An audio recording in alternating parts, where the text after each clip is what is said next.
Okay, so you would have already seen how to handle nonlinear systems which do not have an input. Now, a very clever thing which was done was that when you try to analyze these nonlinear systems which do not have an input, you can actually decompose that into two separate things, one a linear system and the other you pack all the nonlinearities together, and then when you want to talk about the stability of the equilibrium point of this nonlinear, the original nonlinear system, that is equivalent to talking about the stability of this interconnection between the linear system and that nonlinearity. So, let me try and explain what I mean by this. Okay, so suppose you were to look at an equation like, let us say, the second derivative of y plus let us say the first derivative of y squared plus let us say 2 times y equal to 0. Now, one wants to analyze this system. This system is a system without any inputs, and there are well known methods of trying to analyze this system, but what I was just talking about was this clever way of thinking about this system as an interconnection between a linear system and a nonlinearity. Okay. So, now let me try and give you how that is done. So, think of this equation d2y dt squared plus 2y equal to u. This now is a linear system. Okay. Now, this is exactly like this equation, except that you could think of this dy dt squared as minus u. So, let me put that as the next equation, which is u equal to minus dy dt squared, and this is the nonlinearity.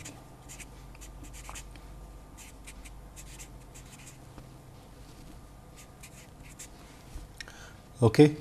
Now, the interconnection of these two systems then would give us exactly the same as this original nonlinear system. Okay. So, let us look at what this interconnection would look like.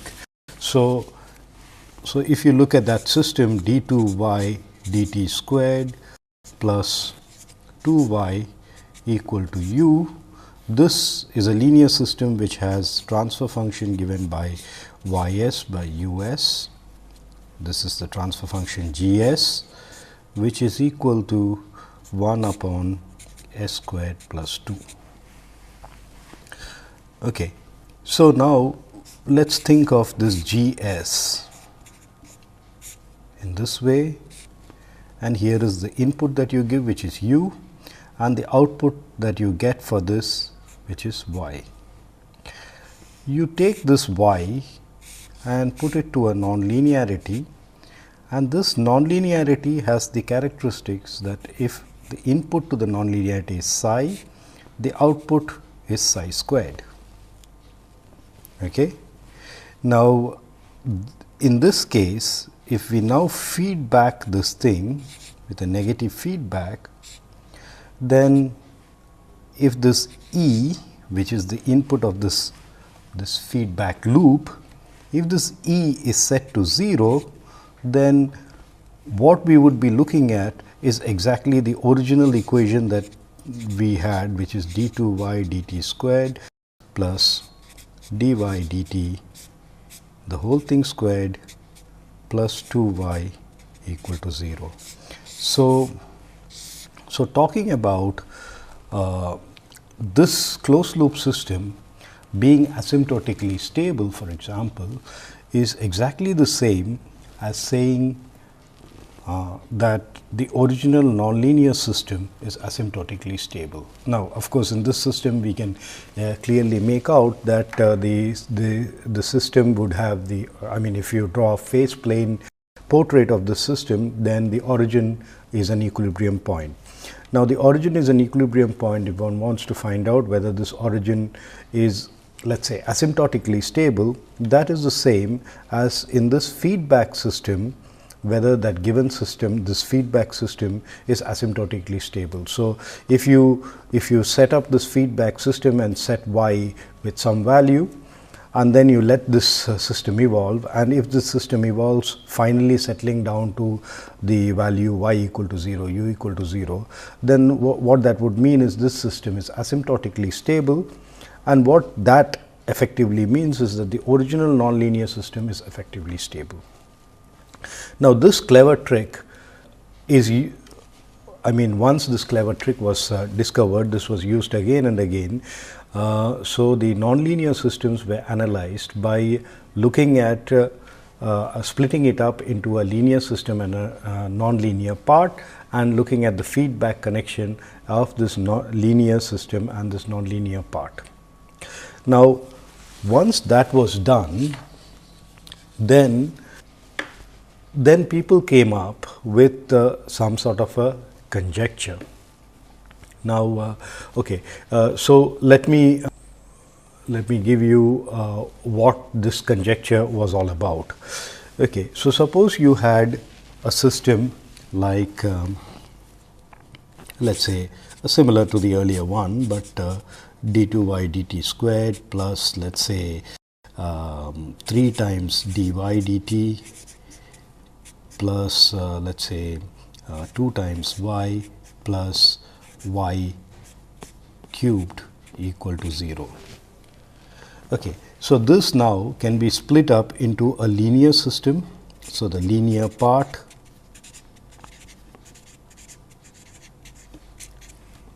would be given by a transfer function which is 1 upon s squared plus 3s plus 2. And the nonlinearity that you would interconnect with this linear system is given by something where if psi is the input, the output is psi cubed. Okay. Now, if one looks at this nonlinearity carefully, this nonlinearity, so suppose I think of psi, which is the input to the nonlinearity, then the output to the nonlinearity is here, and this looks like something like that. Okay, so that's psi cubed. Okay. Now, the conjecture which was made by a person called Aizermann, and Aizermann made the following conjecture, that suppose you have a nonlinearity, and let us assume that this nonlinearity is memoryless. Okay, so what do I mean by memoryless? What I mean by memoryless is that this nonlinearity, it only the output of the nonlinearity only depends upon the instantaneous input. Now, the earlier nonlinearity that we looked at, where the input was psi, the output was psi cubed, and this output was independent of what the past values of inputs were. Yeah. So, it is a sort of the output only depended upon the instantaneous input, and so one could think of this nonlinearity as a memoryless nonlinearity. Okay. So, typically if you look at a nonlinearity which is memoryless, it might be, you know, something like that. Okay. So, this here is the input to the nonlinearity and this is the output to the nonlinearity. So, when you have this as the input, then the output is this value here. Okay. And since it just depends on the okay, so this curve of course is a slightly twisted curve. So, it looks like, you know, with this input there might be multiple values, but let us assume that the curve was straight enough so that such a situation never arose. Okay. So, the output purely depends upon the instantaneous value of input. Now, the conjecture was made by this person Aizermann,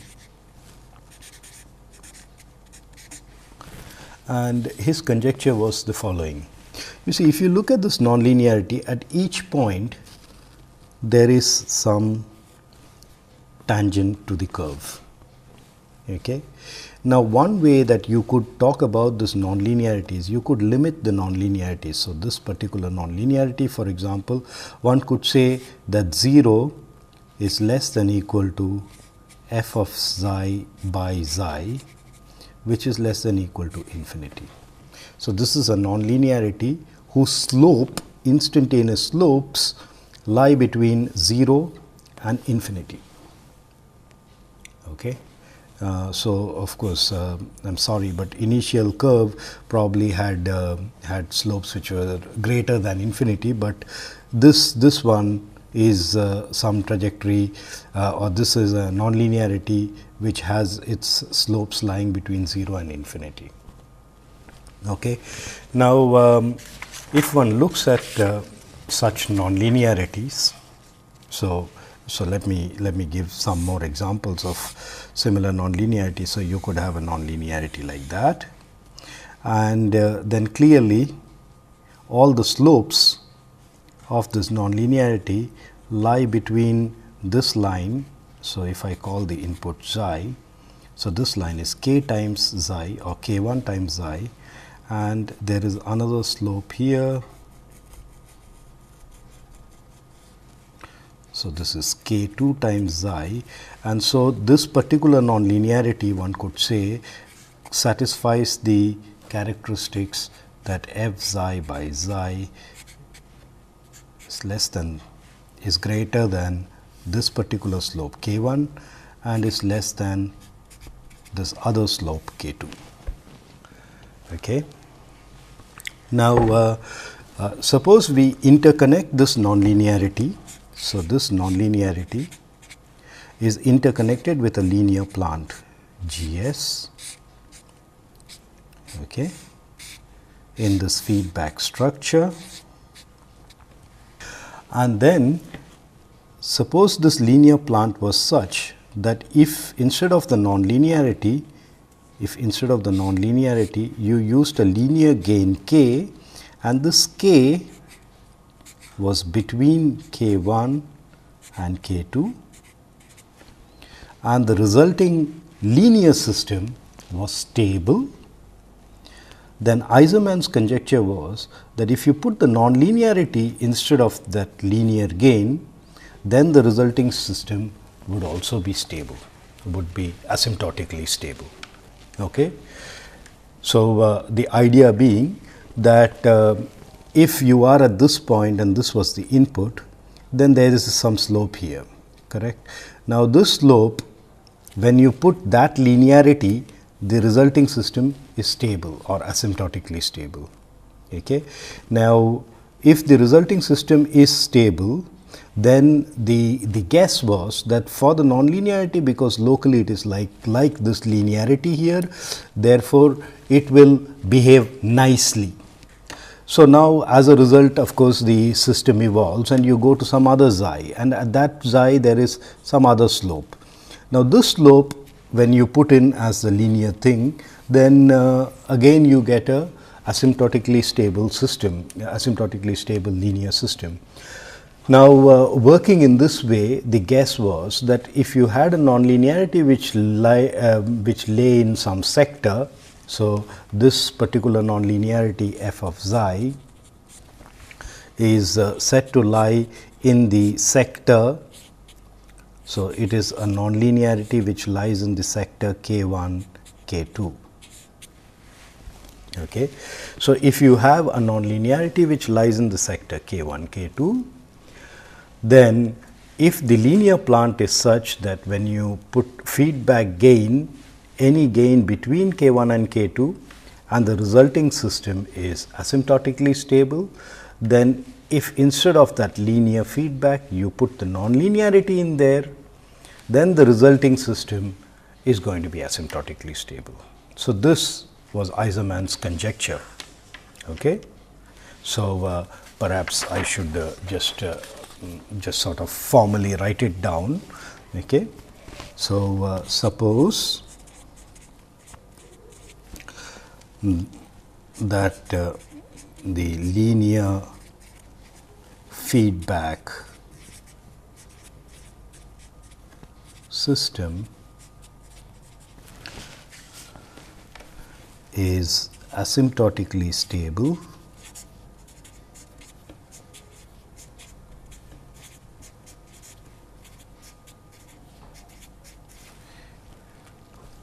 for values of k in the range k1 to k2, then a nonlinearity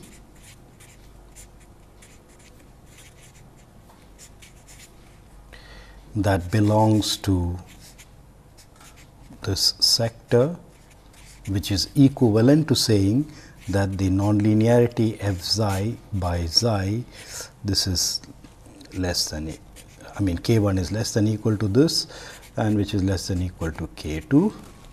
Okay.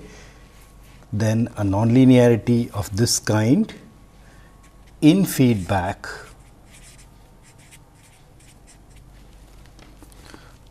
with the linear system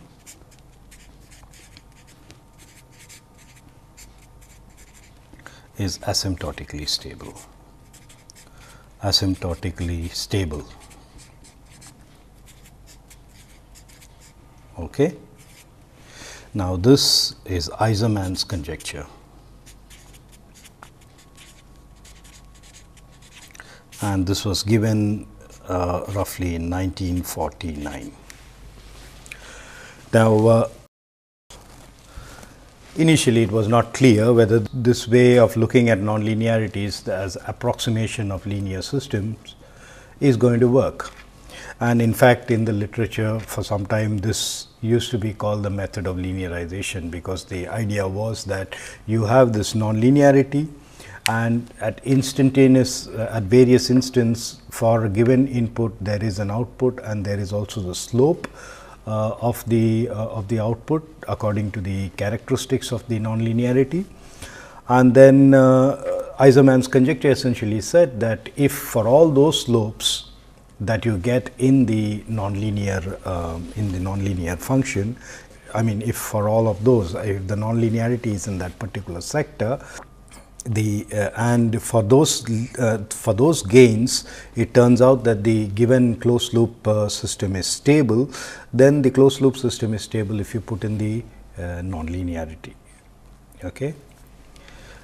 It turns out that Aizermann's conjecture is false, and this was proved by several people over the years. Several people proved this thing. So, some of the more famous names include Hahn, who did this in 1963, then Willems. So, Willems showed a counterexample that this does not hold. Willems did this in 1966. Then there was Fitz, who did this also in 1966. So, they constructed all sorts of examples which showed that this conjecture of Aizermann is not correct. Okay. Okay. So, let me now give an example of a system where this actually does not hold.